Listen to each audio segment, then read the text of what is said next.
এই সেই হানিফ পরিবহনের বাস। অভিযোগ, যেটি উল্টো পথে আসার কারণে কুমিল্লায় তৈরি হয়েছে এক হৃদয় বিদারক গল্প। একটি পরিবারের 4 জনের জন্য খুঁড়তে হয়েছে একের পর এক কবর। হানিফ পরিবহনের বাসটি জব্দ করেছে কুমিল্লার হাইওয়ে পুলিশ। 24শে আগস্ট রবিবার কুমিল্লার দেবিদ্বার উপজেলার খাতঘর মানামা হোটেলের সামনের মাঠ থেকে বাসটি জব্দ করা হয়। 22 আগস্ট কুমিল্লার পদুয়ার বাজার ইউটার্নে লরি উল্টে প্রাইভেট কারকে চাপা দেওয়ায় প্রাণ বাবা মা ও 2 ছেলের। আরেকবার দেখে নেওয়া যাক সেই মর্মান্তিক ঘটনার ভিডিও।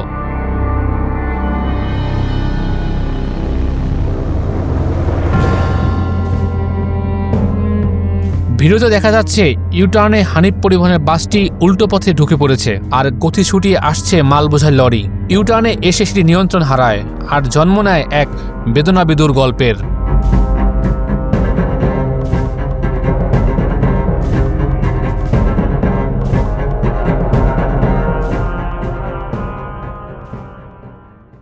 ওয়ালটন এখন দেশের সীমানা পেরিয়ে পৌঁছে গিয়েছে 50টিরও বেশি দেশে। ওয়ালটন, ঘরে ঘরে বিশ্বজুড়ে।